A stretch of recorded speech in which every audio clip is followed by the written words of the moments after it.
Financera d'Assegurances patrocina Sapiens, un programa de recerca, d'anàlisi i neodivulgació, dirigit i presentat per Ferran Prat.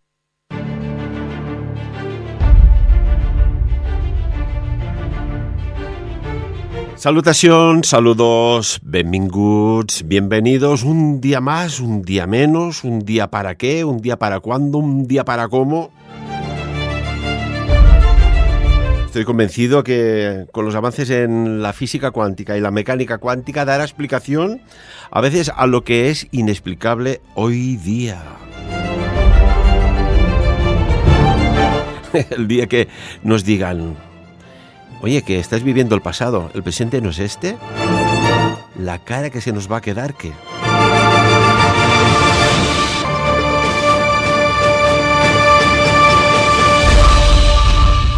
Y vamos a hablar con un hombre que se mueve también por las líneas temporales de la investigación histórica y desconocida, enigmática, misteriosa, oculta, secreta, como es el profesor Tristán Castell de Pinós. Profesor, bienvenido al Sapiens nuevamente.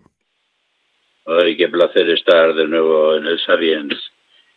Bueno, pues nada, hoy nos vamos a mover por todas las líneas habidas y por haber, las que van hacia adelante, las que van hacia atrás, las que se cruzan, se entrecruzan y entonces crean una visión de un presente que no es un presente, porque ahora mismo ya la palabra anterior pertenece al pasado y la próxima, y estoy en el futuro pasando al pasado.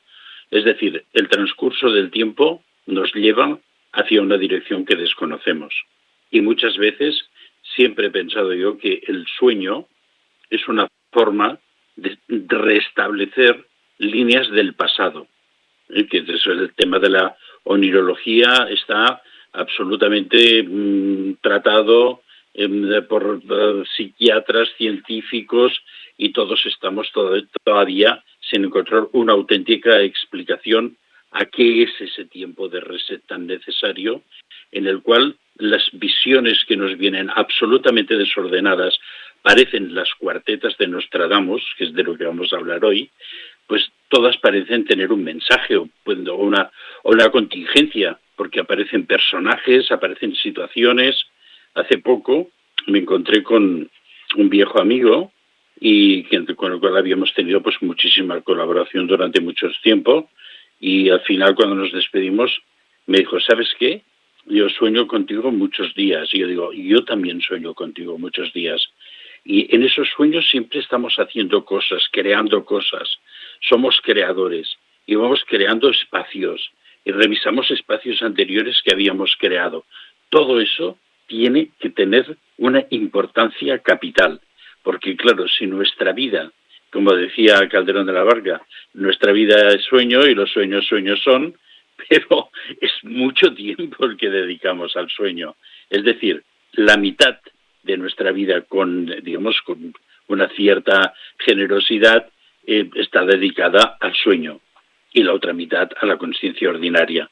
Por lo tanto, ¿qué es más importante? ¿La consciencia ordinaria o la libertad del sueño? En un momento determinado en el que el cuerpo está en reposo y la mente se expande hacia niveles que en la materia y en la consciencia ordinaria no se puede expandir. Yo soy de los que creo que el sueño es una vida alternativa. Y por lo tanto sí que es cierto que ahí nos encontramos entrecruzados. Muchos de nosotros muchas veces estamos soñando algo, tenemos una pesadilla, nos despertamos, volvemos a caer en el sueño y pum, nos volvemos a enganchar otra vez en lo que estábamos soñando antes. No sé, el tema es absolutamente apasionante, pero no es el tema de hoy, nos liga mucho con el tema de hoy, porque ya sabéis que en el Congreso hice una ponencia que se llamaba Nostradamus, las cuartetas secretas y el oro templario. O sea, esto ya veis que hay mucho puesto en este título, ¿no? Que en este título hay varios títulos que conviven, ¿no?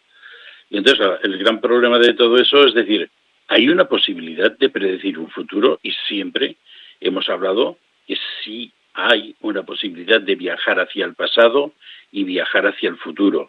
hicimos una serie de programas que llamamos el cronovisor, en el cual exploramos de una forma muy detenida todo esto, y creo que en un próximo programa exploraremos el futuro de ahora, el contingente, este momento clave de tercera guerra, no tercera guerra, que sí, que no, que sí, que no, y lo conectaremos también con un pasado y con viajes en los ambos sentidos, ¿no? Pero claro, el personaje que nos hizo entrar en esa consciencia de una forma u otra fue Miguel o Michel, pero que pensemos que este señor vivía en la Provence y que en la Provence se hablaba del provenzal y que su padre, que todo el mundo se llama, hay 20.000 versiones del nombre de su padre, que si Jacobo, que si no sé qué, en provenzal se llamaba Jaume, y que además, como digamos coloquialmente, era llamado y reconocido públicamente como Jaumet de Nostradama, ¿eh? O sea que aquí entramos en un tema bastante complejo. ¿Y por qué digo, y así estoy, digamos, subrayando el tema del provenzal? Porque es uno de los elementos básicos en los cuales este supuesto profeta va, digamos, a expandir, explicar y va a traducir todos sus pensamientos. Y si bien en aquel tiempo él tenía que escribir para un territorio francófono, es decir, tenía que utilizar el francés antiguo, porque lo que pretendía sobre todo es vender sus libros y sus almanaques. En aquel momento el tema de la publicación ya era una forma de vida.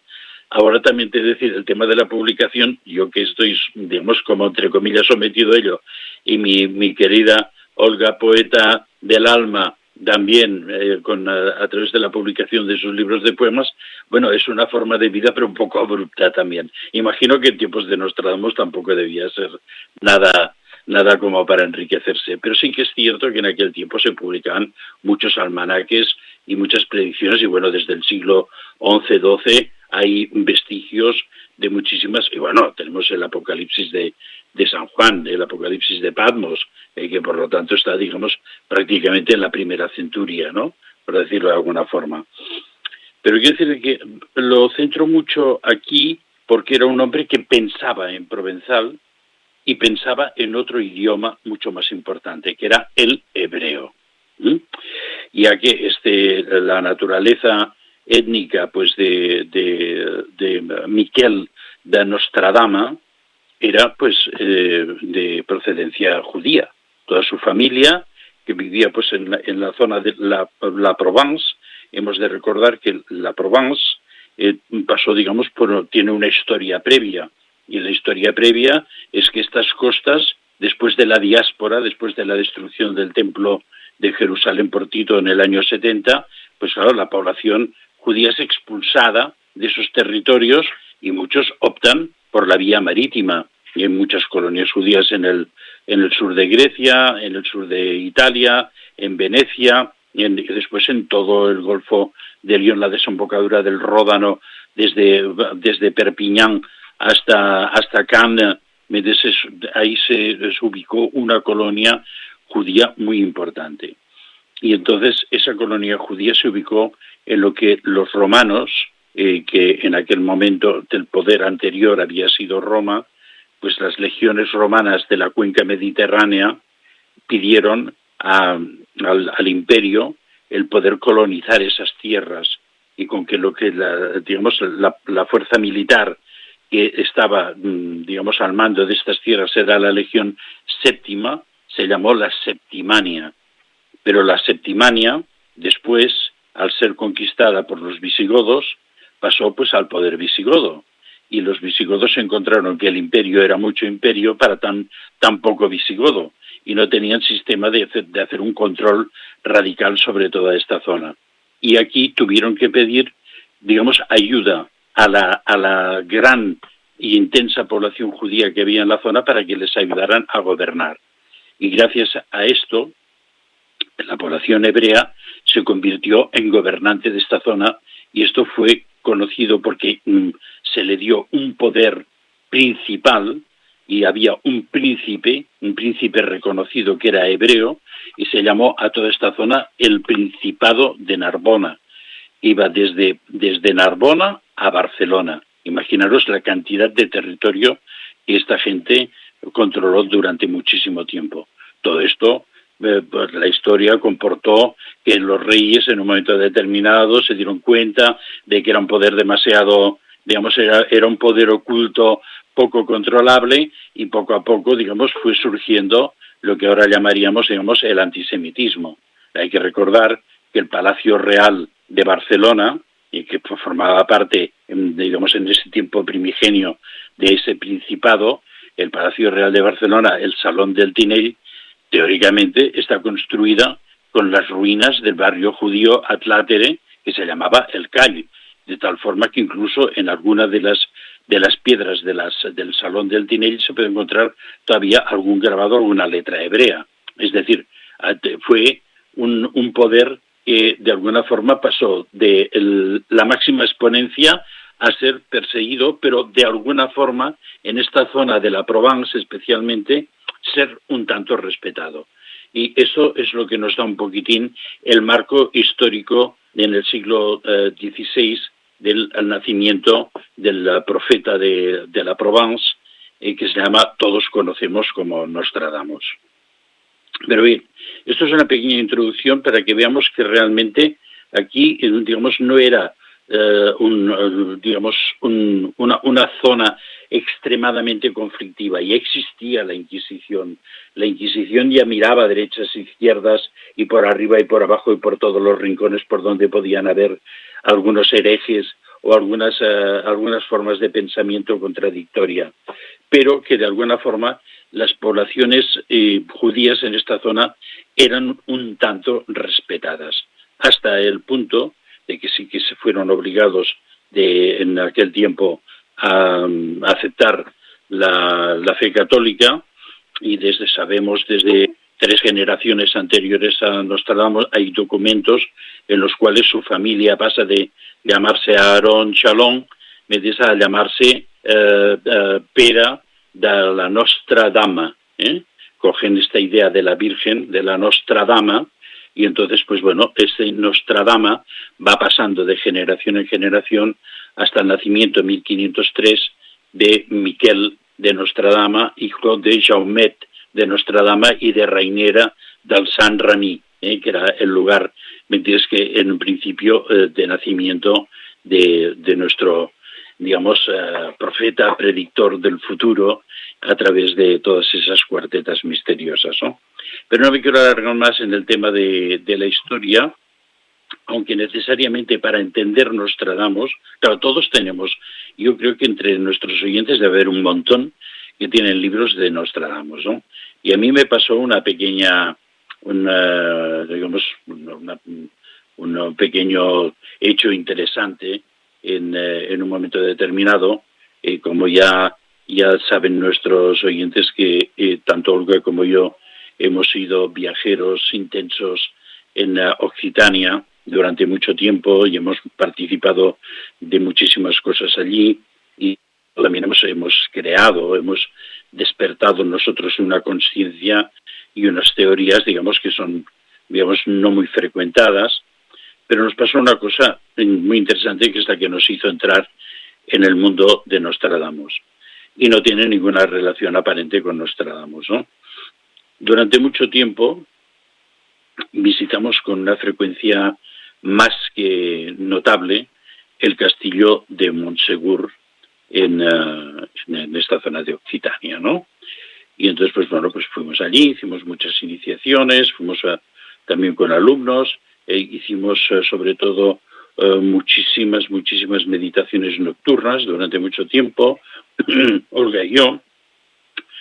Pero entonces, bueno, en un principio, pues cuando íbamos al castillo de Montsegur, dormíamos en el pueblecito de Montsegur, pero el pueblecito de Montsegur tenía como una especie de nube negra encima, y el cementerio está en la parte más alta del pueblo, y entonces todo eso de alguna forma atraía esas formas de muerte violenta que ocurrieron durante el asedio y la caída del castillo de Montsegur.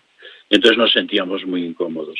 Y descubrimos una pequeña granja solitaria que estaba entre Montferrier y el collado de Montsegur, apartada de la ruta a la que se accedía por un fragmento de pista forestal y estaba justo también debajo del castillo, pero en una zona totalmente solitaria.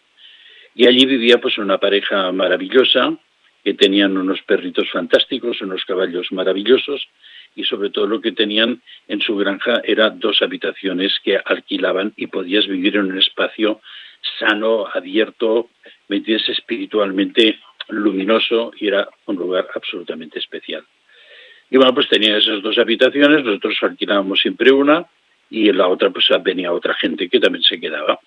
Y con que hacían pues un poco de table d'hôte para el desayuno, muchos días coincidíamos con otros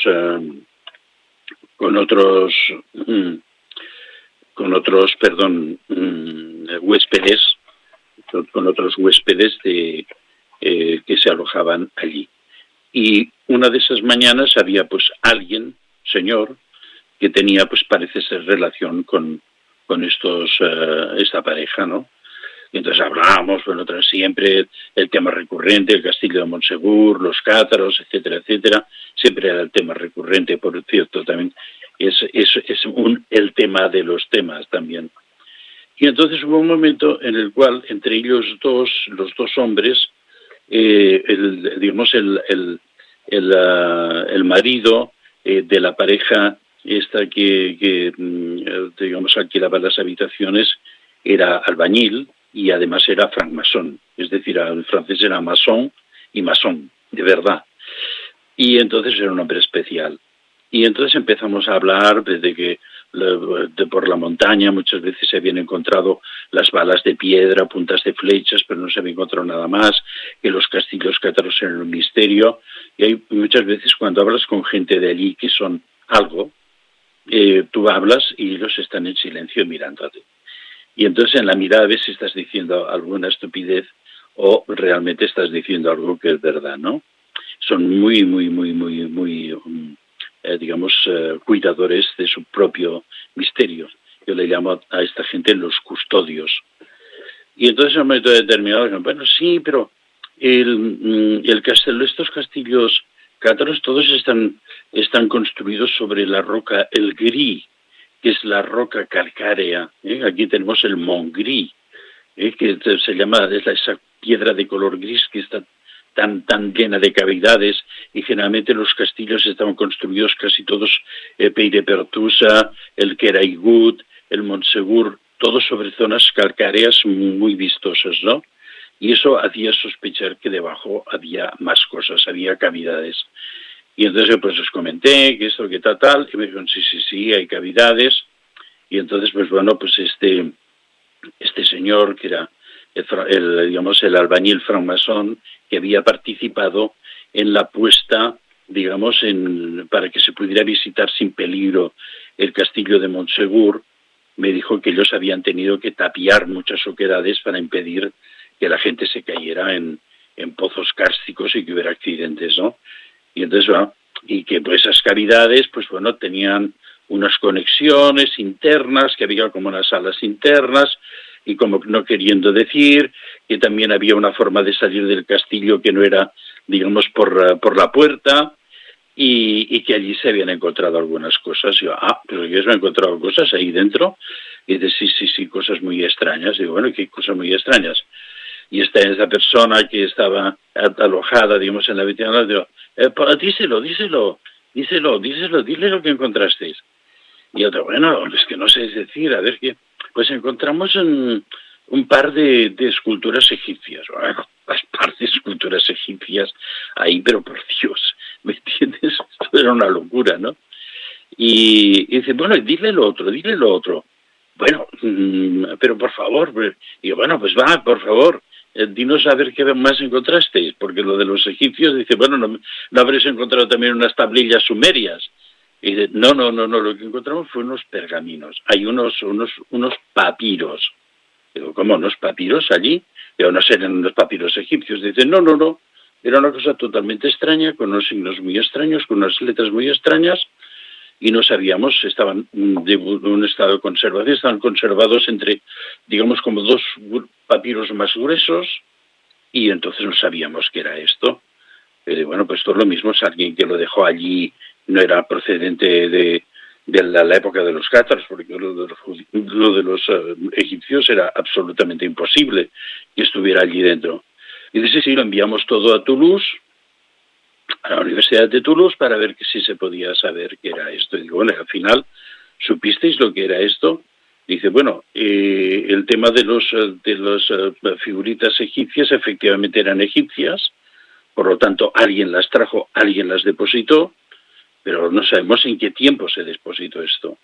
Y claro, podían haber sido, pues yo qué sé, ritualistas pues del siglo XVIII, XIX, que ya conocían el valor de todas estas ruinas, que hicieran una inserción, pero claro, no tenemos el registro de cómo se pudo colocar eso allí. Y los papeles. Dicen, los papeles al final, alguien dijo que esto era una lengua oriental y lo enviaron a unos especialistas de lenguas orientales, y nos dijeron que esto era Pali, que es una lengua que se da pues sobre todo en el sur de la India y también en Indonesia, se hablan en esa zona, y que eran unos elementos de predicción. Digo, ¿cómo que unos elementos de predicción de qué? Dice, se supone que son elementos de predicción del futuro. Yo pensé, ¿y esto? Dice, ¿cómo puede ser? Dice, ¿y esto quién lo pudo dejar y quién lo pudo esconder aquí? Y este señor que estaba allí dice, esto seguro que lo trajo Nostradamus aquí. Digo, anda, es a lo que nos faltaba, ¿sabes? O sea, Nostradamus corriendo por las montañas de Occitania, escondiendo papeles de predicción del futuro. Nuevamente, permíteme, Tristán, esta zona geográfica está envuelta de misterios, pero de siglos y siglos atrás, ¿no? Seguramente que hay algo más que descubrir, y permíteme el inciso. Sí, bien incidido, ¿eh? Que sí, que realmente es algo que para mí es uno de los lugares más misteriosos que yo conozco, y que encima están a nuestra mano. Está muy cerca de Andorra, por ejemplo, y para nosotros íbamos durante un tiempo cada final de semana. O sea que no está tan lejano, ¿no? Y entonces, ¿qué pasó con esto? Bueno, yo pensé que esta gente se había vuelto loca, y entonces fue esto lo que empezó a darme un cierto interés en el tema de Nostradamus. Pero ¿cómo era posible que unos papeles en Pali hubieran llegado a la zona de Occitania? ¿Cómo era posible? Después, si podemos llegar, como tuvimos que correr mucho en el Congreso para llegar a esta parte final, Nostradamus llegará a un sitio donde va a encontrar los libros estos en Pali. Y esto ya llegaremos a ello, ¿eh? O sea que llegaremos a unir todo esto, pero hemos de pasar un poco por el viaje de la vida de Nostradamus, ¿no? Para saber qué es lo que hizo y cómo pudo llegar esto allí, seguramente porque, claro, uno piensa, Nostradamus vivía en la Provence, y con que vivía en la Provence, pues bueno, nació en Saint-Rémy y murió en Salon-Provence, que a veces es que murió ciertamente, está enterrado en el entorno de Salon-Provence. Salon, que era Chalon, era un lugar importantísimo para los judíos, y entonces pues sí, que muy bien, pero que después no hizo nada más, y que se dedicó a entrar en trance y a hacer escritura automática, entrar en los registros akáshicos, ir viendo lo que venía del futuro, ir poniéndolo en unas cuartetas que nadie sabe qué quieren decir, ¿no? Y claro, y hasta aquí pues el asunto. Pero la verdad es que Nostradamus fue un gran viajero, ¿eh? Y ese viaje de la vida de Nostradamus estuvo dedicado única y exclusivamente en conseguir reunir elementos fiables predictivos del futuro que coincidieran con sus visiones, porque las tuvo, y ahora entraremos en ese tema, y todo eso es lo que creó la arquitectura absolutamente críptica y codificada de lo que después él describió como las centurias y las cuartetas y las profecías, ¿no? Libro de profecías. Entonces, bueno, claro, pero este personaje, ¿cómo pudo llegar a conocer que su misión era unir elementos dispersos para crear un todo? Que esto es la parte más importante, ¿eh? Y en este sentido, ¿entiendes? Creo que es el sentido en el que yo estoy escribiendo mi libro de Nostradamus, que no será un libro de explicación de las cuartetas. Ay, mira, Nostradamus dice que ahora a final de este mes se va a morir Donald Trump. Hombre, para que lo de morirse del Donald Trump no hace falta ser Nostradamus porque tiene todos los números. O que, como dicen los Simpson, aterrizará, ¿me entiendes?, un ovni en la cúpula del Capitolio en Washington. Hombre, lo mismo no aterriza un ovni, pero sí aterriza un petardazo de los rusos y deja al pobre Capitolio hecho polvo, que a mí, francamente, es una obra arquitectónica que merece la pena que no se tocara, pero me parece que tiene bastantes números, ¿no? Es decir, no vamos a trabajar con las predicciones. Hay mucha gente que lo ha hecho, hay mucha gente que se ha dedicado además fervorosamente y sobre todo hay los que trabajan con las traducciones de los textos, porque claro, todos los textos de Nostradamus son crípticos. En algún momento hablaremos por qué son crípticos los textos de Nostradamus. Hay unos porqués, no uno solo, varios porqués. El tema es tan apasionante que realmente nos abre una cantidad de interrogantes y esos interrogantes nos van mostrando unos caminos que siempre convergen a lo mismo. Reunir la máxima información posible para saber qué es lo que va a ocurrir en el futuro. Pero claro, vamos a ver, ¿es que este niño era un niño judío que, digamos, le tiraba piedras a los conejos por los campos de la Provence? ¿O era un iniciado, una persona con un don y que fue reconocido y fue entrenado para hacer toda esa misión absolutamente ingente? Y es esto, para mí muchas veces decimos, hombre, vamos a ver, genios de la historia de la humanidad, Leonardo da Vinci, Miguel Ángel, Juan Sebastián Bach. Yo digo, Nostradamus, O sea, aquí hay más de lo que se ve en superficie. Yo quiero decir que mi primera experiencia en Nostradamus, cuando empecé, después esto me levantó, esta pequeña historia personal me levantó un poco la liebre de Nostradamus y empecé a comprar libros de Nostradamus pensando que sería como el I Ching o una cosa parecida, que a través de unos símbolos o de lo que sea, o las runas, por ejemplo, y no. O sea, lo que te encuentras allí es con unos textos absolutamente crípticos y si te los lees en la descripción original, no en las traducciones o interpretaciones que se han hecho después, algunas supuestamente muy válidas como las de el padre hijo von Brunne, ¿me entiendes? Pero básicamente te encontrabas con un muro de letras que no eras incapaz de sacar ninguna conclusión. Y que sí, mucha gente, y a toro pasado, sí, que se veía que Napoleón no sé qué, que Hitler no sé cuántos, que se quemaría Londres, que no sé qué, que no sé cuántos, pero a toro pasado todo el mundo interpreta lo que quiere, ¿no? Pero volvamos al tema del misterio de Nostradamus niño. Este niño pertenecía, según entre sus notas biográficas que escribe su hijo César, y es muy participado por muchos autores que se han dedicado en cuerpo y alma a Nostradamus, como Eric Muges, que es uno de mis libros predilectos, por cierto, sobre Nostradamus. Y entonces él pertenecía, según su hijo César, y te repito, refrendado por muchos investigadores después, a la tribu de Issachar. Esa tribu de Issachar hebrea tenía alguna particularidad, eran altos, rubios, ojos azules, bajos morenos o con bigote. No. Ellos eran los videntes, los que conocían los secretos del destino del pueblo de Israel. Es decir, eran de alguna forma los que recibían del entorno, ¿me entiendes?, metafísico, el sentido de lo que iba a ocurrir y eran los que profetizaban ya. Por lo tanto, él ya viene de una doble línea de profetas de la tribu de Issachar.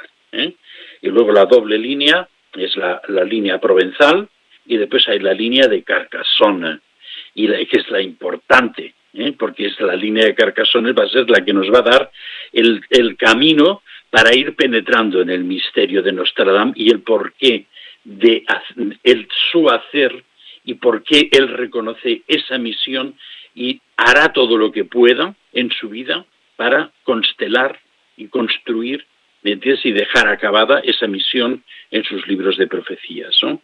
Por lo tanto, es un niño que ya viene de una etnia, digamos, con dones de evidencia, y que eran profetas, y tanto por la parte de su madre Rainiera como de su padre Jaumet, ¿me entiendes?, todos tienen en sus líneas anteriores parentales médicos, astrólogos y herboristas muy destacados.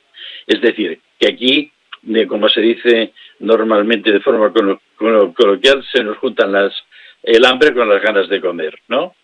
O sea, tenemos línea materna, tenemos línea paterna. Línea materna provenzal y línea paterna en Carcassonne. Hay muchos de estos nuevos investigadores sobre la vida de Nostradamus, y yo comparto de una manera absolutamente entusiástica de que la línea paterna quizás es la más asentada como conocedores de la medicina, la astrología y la herboristería, digamos, la farmacología de aquel tiempo era la herboristería. Y por lo tanto, las formas de curación habías de ser un experto conocedor de la botánica oculta. Y entonces, pues esta familia de Carcassonne, que está perfectamente documentada desde el 1300, es la que va a crear esta línea de grandes médicos que llegarán a ser los médicos de la corte de la Casa de Anjou, importantísima, y hasta llegar, digamos, al rey de Nápoles y al rey de Jerusalén, René d'Anjou. O sea, poca coña, rey de Nápoles y rey de Jerusalén. ¿Qué quiere decir? Que los médicos de René d'Anjou viajaban a Nápoles, viajaban a Jerusalén, y aparte la Casa d'Anjou, sabéis que es procedente del norte de Francia, no es de la zona de Occitania. Esto por una parte, pero la extremada coincidencia es que en Salón y en la zona provenzal, la línea paterna de Rainiera, la madre de Miquel, también eran de la tribu de Issachar, también eran médicos, también eran astrólogos, y dio la coincidencia de que eran médicos y astrólogos del hijo de René d'Anjou, Juan II, duque de Calabria. El padre era rey de Nápoles, Calabria, el hijo tenía el ducado de Calabria, y después algo muy importante que aparecerá en todas las historias que queramos hacer alrededor de Rennes-le-Château, del oro templario, de la estirpe sagrada, todo aparecerá la casa de Lorraine, y la casa de Guisa en Champagne. Todo esto se va a unir en el futuro. Y esas dos familias, ¿cómo se conocen? En las cortes reales, el médico del padre, el médico del hijo, y entonces crean una afinidad, y eso es lo que hace que el hijo el hijo casadero de la línea de Carcassonne conozca a la niña casadera de la línea de la Provence, y ahí, mientras se produzca el matrimonio, durante un tiempo vivirán en Saint-Rémy, pero después la línea paterna los hará ir a Carcassonne a conectar con la verdadera línea secreta que está en los entornos de Carcassonne. Y ahora, como hemos hablado, vemos que aquí lo que tenemos es a un niño que prácticamente, sin llegar a la pubertad, ya conoce el hebreo perfectamente, conoce los códigos hebreos de la Tanaj. Y ya sabéis que, Bueno, permíteme, vamos a hacer un poco de pedagogía. Tristán, ¿qué es la Tanaj? Cuéntanos. La Biblia hebrea, la que no está tocada por ninguna parte, ¿entiendes? Porque, claro, después está la Septuaginta, que fue traducida al griego, y después la Biblia del Rey Jaime, y la no sé qué, y la no sé cuántos, y todo esto se fue traduciendo, edulcorando, adaptando el Viejo Testamento al Nuevo Testamento para que no se vieran que eran dos cosas que chocaban frontalmente, porque Cristo no es, ¿me entiendes?, un continuador del Viejo Testamento, es el renovador, y las dos cosas chocan frontalmente. Ellos se tuvieron que ir edulcorando cosas, quitando de aquí, quitando de allá, retocando los evangelios, los escritos, para que hubiera, digamos, una cierta conexión. Pero la Tanaj es la Biblia hebrea, escrita en hebreo. Y esa Tanaj está escrita de forma que contiene una serie de códigos encriptados. Hay la parte puramente, digamos, que se puede leer y que se puede, los rabinos en aquel tiempo, ¿me entiendes? El hebreo se escribía como si fuera una estenografía sin vocales, y que los rabinos, que conocían perfectamente el sentido, era solo un recordatorio para poder ir recitando toda la Torá, el Talmud y leyendo todos los libros sagrados, ¿no? Pero eso tenía un código secreto. Ese código secreto ha llegado a nuestros días a través de muchos investigadores, entre ellos Hugh Schonfield, por ejemplo, y después mi querido, admirado y denostado John Marco Allegro, del cual hablamos mucho en el tema de la descripción de los hallazgos de los papiros y de los pergaminos en Qumran, y que él ya descubrió que todo esto aquí había una serie de textos encriptados tremendos. Newton era un hombre muy interesante también pensó que en la Tanaj había un código secreto y dedicó mucho tiempo de su vida a buscar los códigos y a desencriptar. Y tuvo un trabajo muy avanzado, pero no llegó a conclusiones absolutas. Pero hasta el siglo pasado, que empezó el mundo de la informática a funcionar, es decir, los extraterrestres en el siglo pasado nos dieron toda la civilización de la que disponemos ahora, porque hasta mediados del siglo XIX vivíamos en la Edad Media extendida. Hemos de recordar que todos los elementos de motricidad prácticamente no llegaron hasta mediados del siglo XIX, y la motricidad moderna y las comunicaciones modernas prácticamente fueron en el siglo pasado. Entonces, este Newton dejó unos trabajos sobre todo esto, y en el siglo pasado, en el siglo XX, en la Universidad de Cambridge, que es donde se conservaban estos escritos, pues bueno, intentaron aplicarle patrones informáticos para ver a lo que había descubierto Newton y a ver qué pasaba. Y efectivamente empezaron a descubrir que había una serie de mensajes secretos. Algunos de esos mensajes secretos eran predicciones del futuro. Y esto se recogió en un libro que se llama El Código Secreto de la Biblia, que está muy bien hecho, muy bien explicado y muy de todo, pero después de todo eso se ha quedado absolutamente diluido en el mundo del secreto. Porque realmente los rabinos de aquel tiempo, los cabalistas, eran los que conocían la ciencia secreta de Sumeria, probablemente. O sea, que hemos hablado muchas veces de eso, que la civilización nació en Sumer y que vinieron unos señores con unos aparatitos a poner orden al tema. Esa civilización, los códigos matemáticos de todas esas civilizaciones antiguas, y cuando cogemos una tablilla sumeria en las manos y vemos aquellos triangulitos que parecen runas, decimos, ¡ostras! ¿Esto qué quiere decir? Y quiere decir muchas cosas. Y son puramente, es como un I Ching. Es maravilloso. Pues los cabalistas conocían todos los acrósticos y todos los sistemas de códigos encriptadores, entre ellos el famoso código Atbash, que se utilizó muchísimas veces, que es bueno coger las 22 letras del alfabeto hebreo, que son las 22 voces de Yahvé de la creación, y aquí volvemos a un tema bastante interesante, que es la cimática, y entonces invertir las letras finales por las primeras y las letras primeras por las finales, de tal manera que cuando leías una letra de inicio en un párrafo, aquella letra, digamos, era la final del alfabeto, y todo esto construía, bueno, a partir en la Edad Media se hicieron muchísimas experiencias también. Los trovadores cátaros hicieron muchísimas, provenzales, muchísimas experiencias en sus letras con mensajes secretos. Hay unos que se llaman caligramas, que incluso están representados en un pentagrama, es una lectura musical que se puede interpretar de varias formas distintas. Es decir, el tema es apasionante, pero nos quedamos en este niño que está siendo enseñado desde muy pequeño en la ciencia cabalística.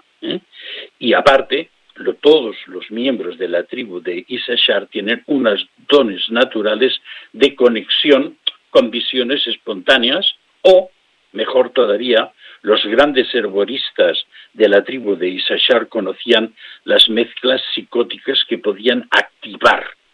Que en esto yo pienso que Nostradamus, digamos, sus éxtasis, sus entradas, digamos, en el mundo akáshico, eran de alguna forma activadas por el consumo o de Amanita muscaria o de la clavices purpúrea o de mezclas de plantas, mientras que en su momento determinado ellos podían de alguna forma producir un acceso a una visión extática y de alguna forma dejar que el cerebro se desactivara para que entraran las imágenes de los códigos acásicos, ¿no?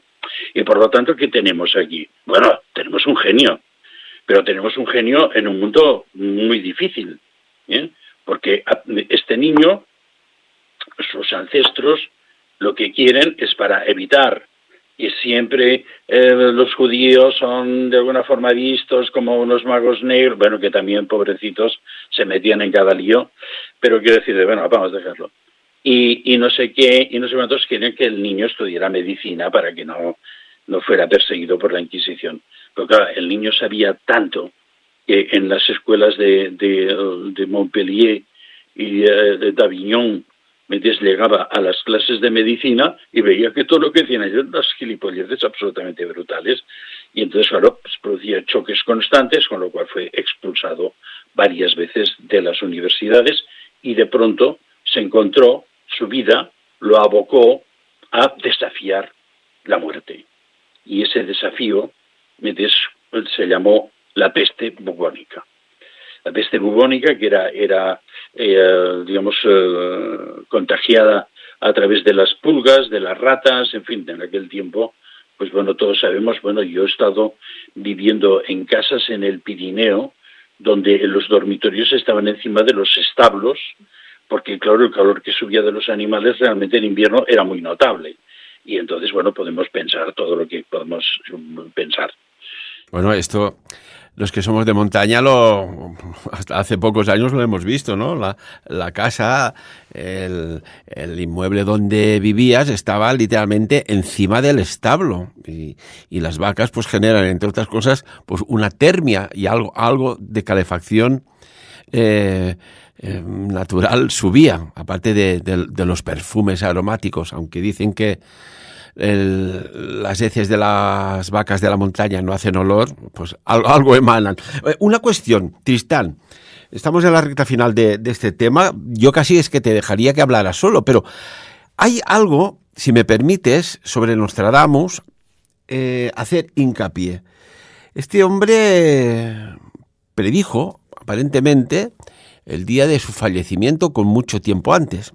Y me has hecho recordar, yo tengo un libro de Nostradamus que me cayó en las manos de adolescente, curiosamente, pero hace como unos 22, 24 años atrás, en un programa de radio, hablé de Nostradamus y hablamos de algo que parecía, bueno, lejano, ¿no? El siglo XXI, y de una extraña alianza entre países como Turquía, Irán, de una invasión marítima de Occidente, de una guerra de religiones entre el Islam y el cristianismo, y claro, aquello quedaba como muy lejano.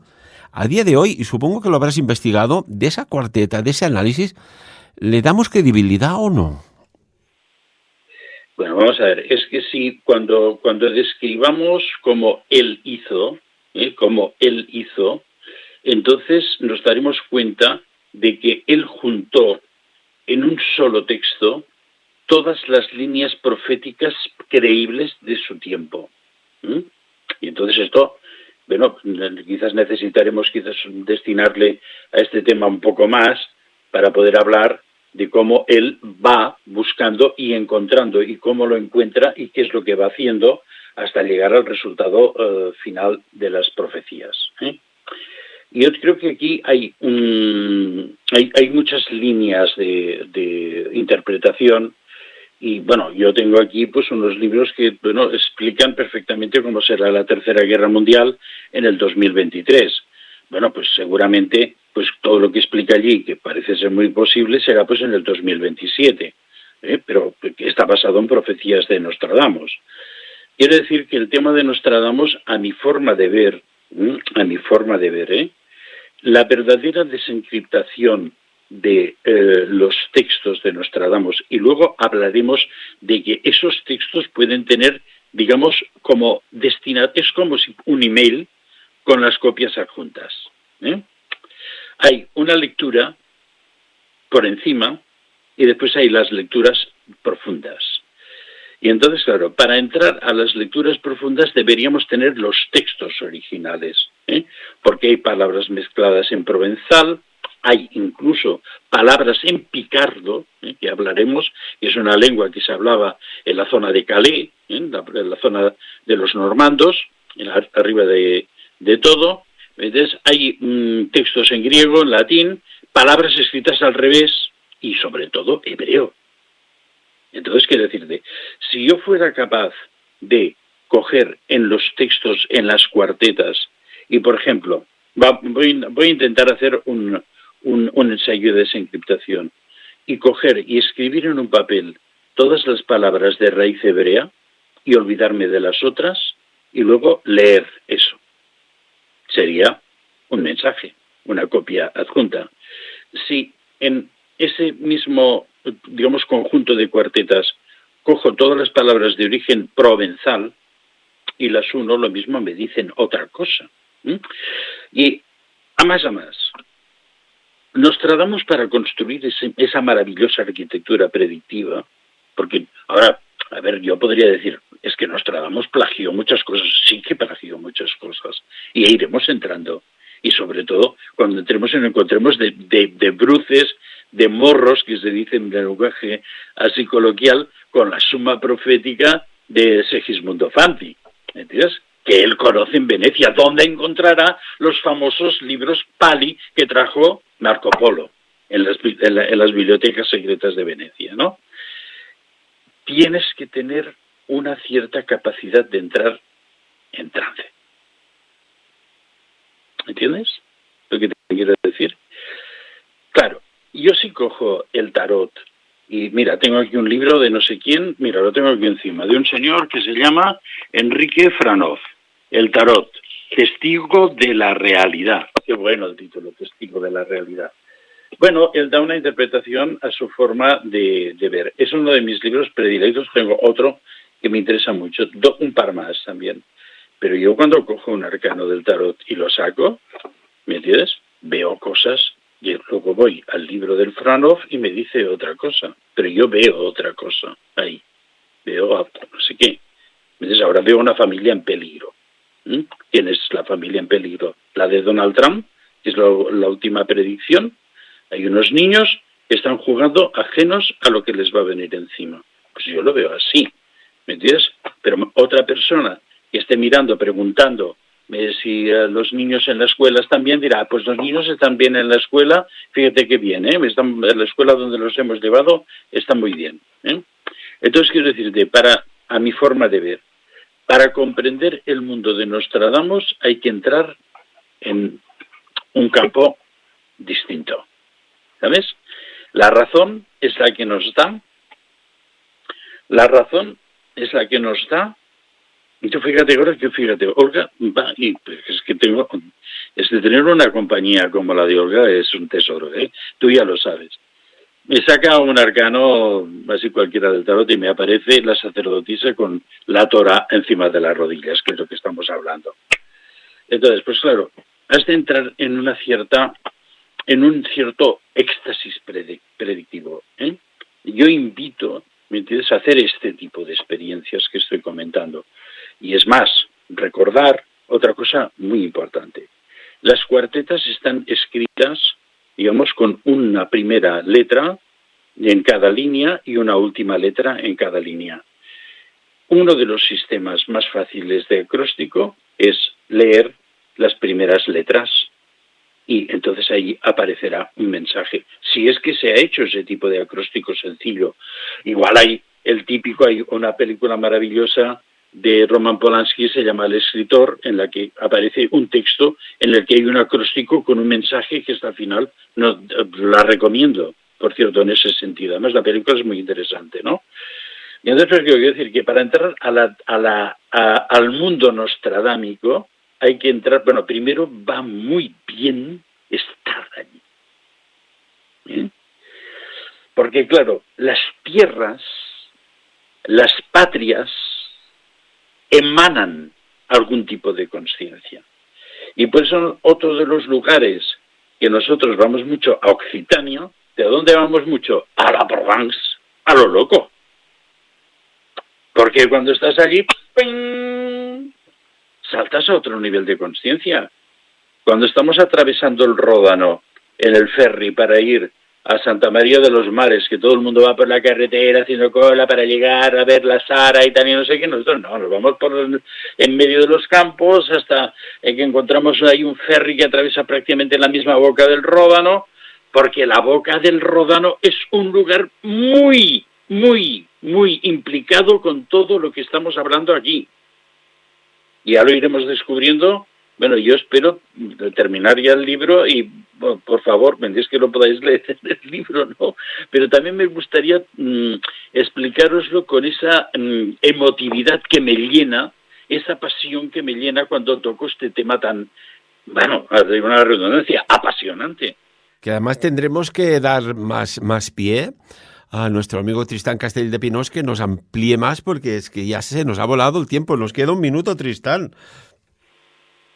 Bueno, es que todo eso como siempre, pero claro, es que estamos abordando, digamos, un monumento humano.